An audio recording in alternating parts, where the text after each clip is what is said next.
In a world where every move is watched, some choose to brag about their strength and shout their ambitions, but not Ayanokoji.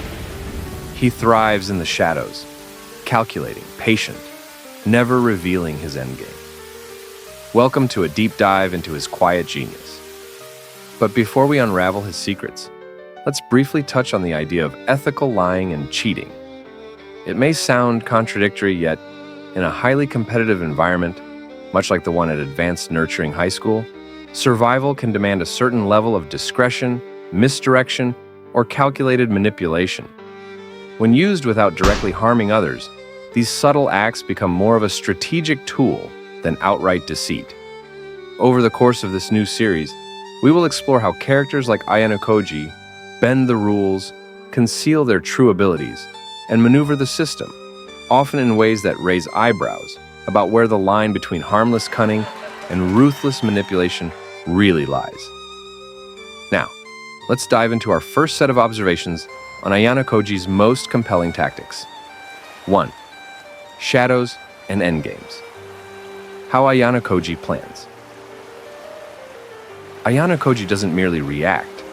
He orchestrates each scenario from the very start, anticipating twists that others never see coming. Think back to that first special test on the cruise ship or the island test, where every class scrambled in chaos. While Horikita ran herself ragged, he remained calmly in the background, piecing together every possible outcome. Did he announce his grand plan? Never. Instead, he masked his intentions behind Horikita's more obvious leadership. He let her believe she was in control, subtly guiding her when needed. Why? Because a true mastermind never stands in the spotlight. He would rather keep everyone guessing who is truly pulling the strings. 2. Empower the puppet. Controlling without overshadowing. Ayanokoji's brilliance lies in not outshining Horikita. He steps aside just enough so that she appears to be the star student, the master of Class D. But here's the twist. Horikita becomes reliant on his intellect without even realizing it. Remember when she struggled to figure out the trick behind the test papers? Who fed her the right clues at the last second? Who ensured she would succeed, boosting Class D while he remained the unassuming bystander? It was Ayanokoji. He does not dominate her publicly, yet he keeps her dependent on his silent counsel. In his eyes, her success is his camouflage. 3. Under the radar, when hiding power is the real power. One of the most fascinating facets of Ayanokoji's approach is how he downplays his own skill. Take the early written tests. Did we ever see him at the top of the scores? He hovered near the middle or slightly above, enough to avoid suspicion. Yet there is a subtle moment in the anime. He glimpses a question no one else can solve and instantly deduces the answer. But does he flaunt this? Never. Instead, he lets Horikita and others like Yukimura, or even Kushida, carry the genius label.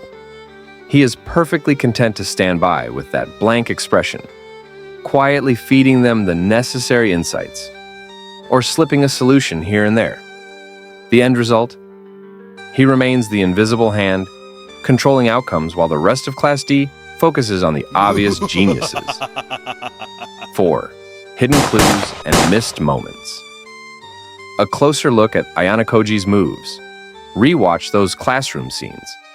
Notice how Ayanokoji speaks in half sentences, never a full reveal.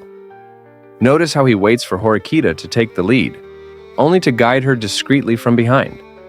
It is like a chess game. He has already calculated the final move, but he is content to let the pawn deliver checkmate. This is what makes him so dangerously compelling.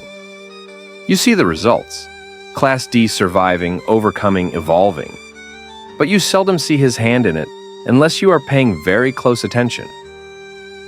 5. Unraveling Ayanokoji's morality. But here's the real question. Does Ayanokoji truly do this without harming anyone? Or is there a darker undercurrent to his moves? In our next episode, we will crack open his moral code, if he has one. and explore whether his ethical edge is closer to a tightrope over ruthlessness.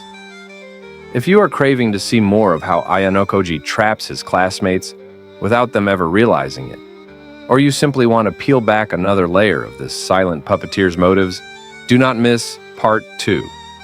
We have only just begun unmasking the real Ayanokoji.